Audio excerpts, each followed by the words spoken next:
Good morning, class 9.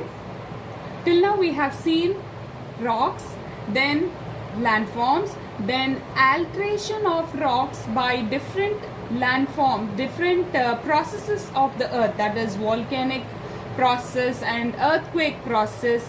And now we are going to see weathering process.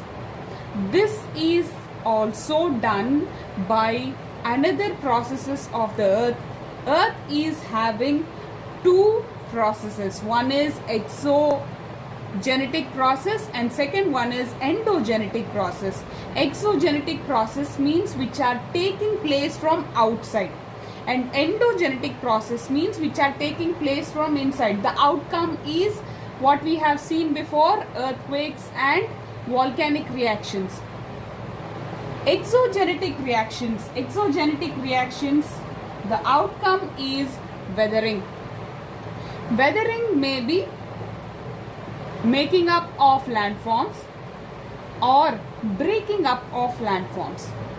It may be making up or breaking up of landforms, right? Now let's see the exogenetic and endogenetic reactions on the earth. Endogenetic reactions give rise to tectonic movement in tectonic plates. So this movement in tectonic plates give rise to earthquakes, volcanic eruptions and mountain building. Whereas exogenetic reactions, that is the outward reactions, that is reactions because of sun or rain or wind, all this, they give rise to weathering and gradation. Weathering, as said earlier, it is just breakup or decomposition. We'll learn later what is decomposition. And gradation. See, the gradation is nothing but erosion, transportation and deposition. Erosion means eroding away, taking up the layers. That is erosion. When these layers are taken away, it has to be transported to some other place. And when it is transported to some other place, it is deposited. We all know soil erosion, right? The same way, rocks are also, when it is weathered, when it is broken up into pieces, it is eroded and transported and it is deposited in some other place, which lead to the formation of different landforms. So that is gradation, right? Now let's know what is weathering. Weathering is wearing away or breakdown of rocks because of different agents. The agents may be frost or sunlight or temperature or rainfall or any other thing. So this may be just breaking up or maybe a change in the composition, right? So when it is breaking up, we say it's only a disintegration. When it is changing its composition, see, when we have rainfall, the rock may be changing its composition. So that is known as decomposition of a rock. So we have two different ways of weathering. One is disintegration of weathering. Second one is decomposition.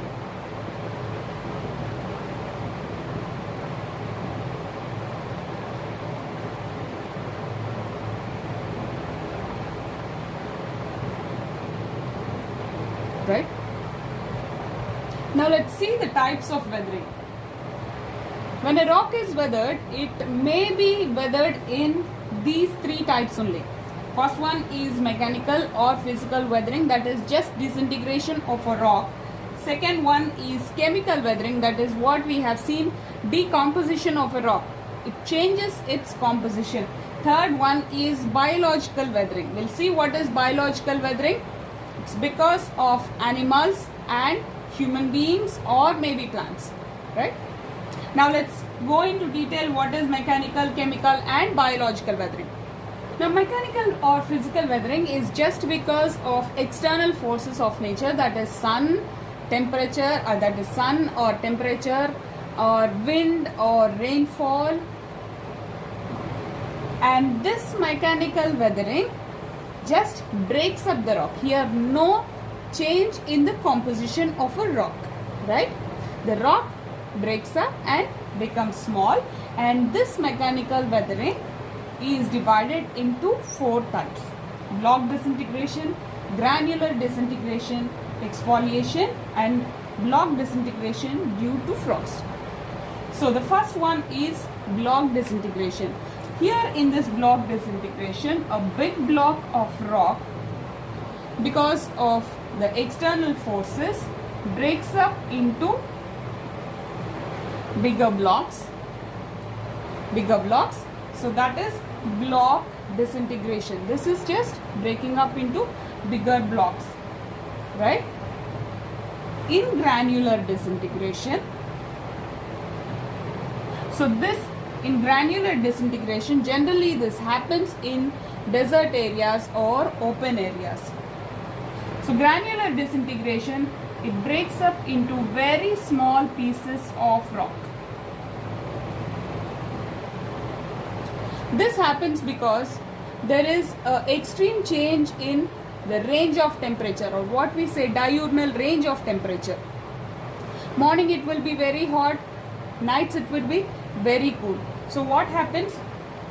The rocks, they expand, the layers of the rocks, they expand, the outer layer and inner layer both expand, but night time, since it is very cool, the outer layer will be contracting, but inner layer will never contract.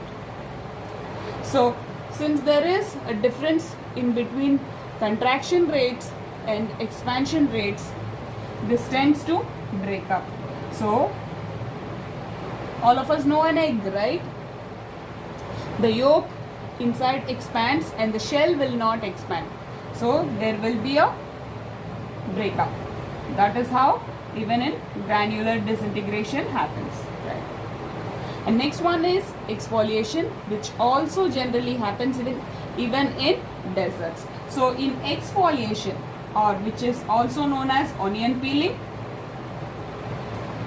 here also what happens is the rocks, the layers of the rock come out one layer by one layer, just like the layers of an onion or a cabbage.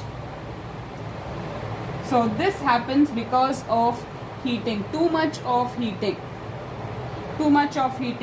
This layer also expands and it just comes out. So that is known as exfoliation. And the last one, this generally happens in open deserts, exfoliation. And the last one is block disintegration due to frost.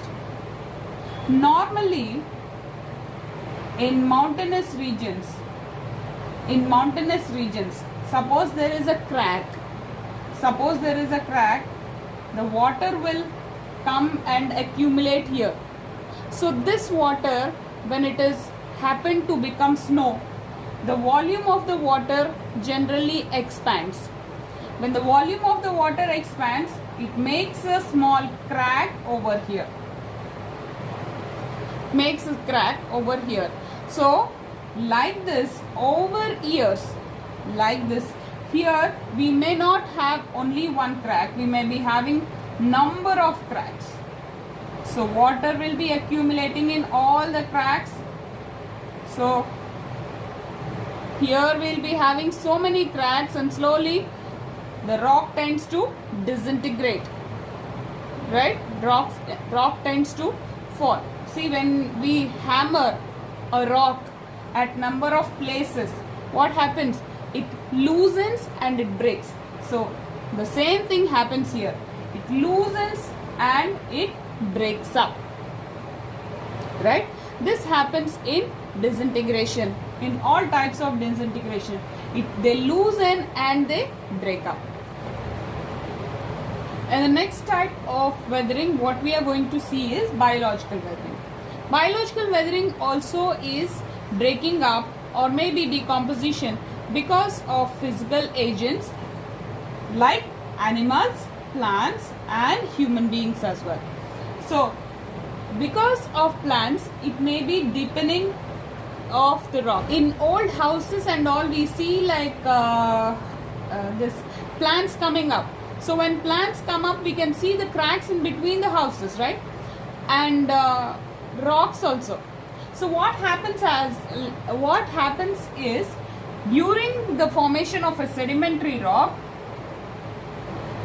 it is a layered rock, right? So seeds, they go in between. Seeds, they when the seeds fall in between the layers,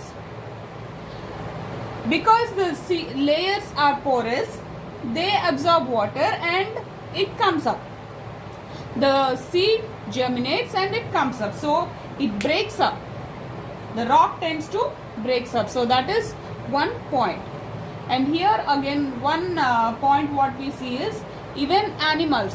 The animals like hyenas and foxes, dogs and all, this in search of food, what they do is they dig the rocks.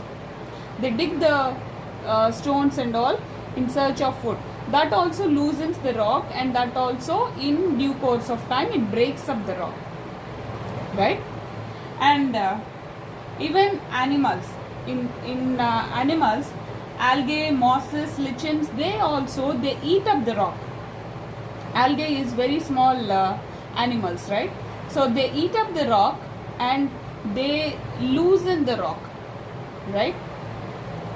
And in human beings, if you see, we in terms like deforestation, and in case of mining, quarrying, all these we carry out, and that also leads to biological weathering. And the next one is chemical weathering. Chemical weathering is nothing but transformation of organic material of the dead ones into simpler organic and inorganic molecules, right? The complex organic molecules are transformed into simpler organic and inorganic molecules.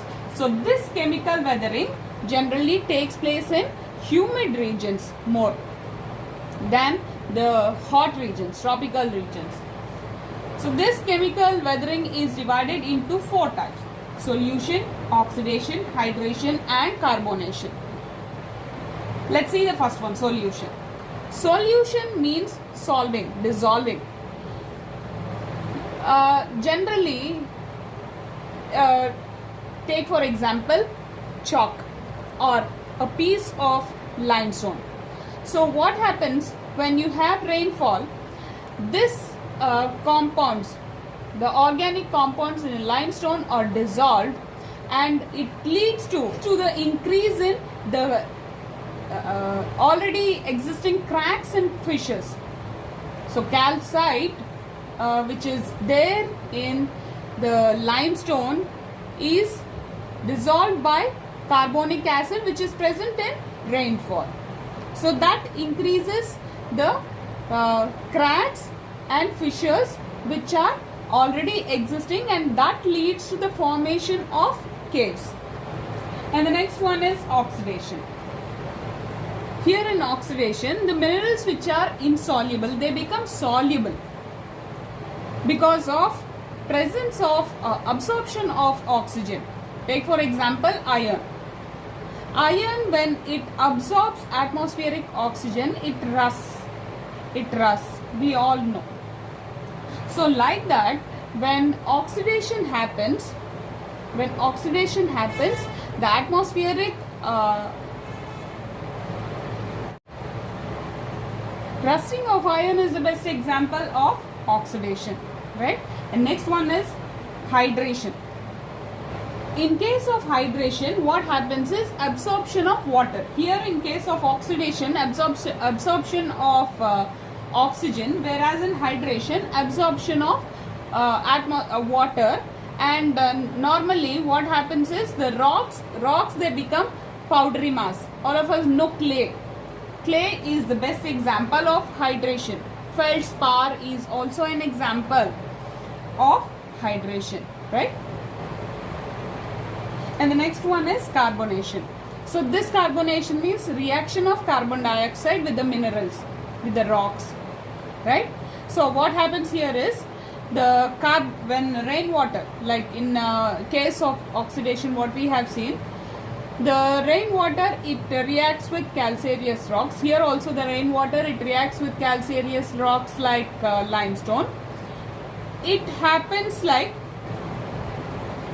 it converts the calcium carbonate into calcium bicarbonate, and slowly it starts the limestone to erode. So that is carbonation, right? Now let's see the effects of weathering. Effects may be constructive and destructive both. Now in constructive effects, in granular disintegration we have seen it is broken, the rock is broken into very small pieces. So that small pieces leads to soil formation, and soil formation is the basic need for us. Soil is the basic need for us. So soil formation is a constructive effect of weathering. New minerals are formed during chemical weathering. Cement and limestone, these are very hard building materials which are formed even due to weathering. Next one is new landforms are formed. New landforms are formed because of weathering process, right? These are all constructive effects of weathering. Next, coming to destructive effects. The top layer of soil is washed off because of weathering process. See, in gradation process we have seen, that is erosion, transportation and deposition. So during erosion the top layer of soil is washed off, so that is one destructive effect of weathering. And landslides, the soil becomes loosened, and that leads to landslides in the mountainous regions. Even mud flows, if a landslide is accompanied with a rainfall, that leads to a mud flow. This causes very big destructions in mountainous regions, generally loss of property and people.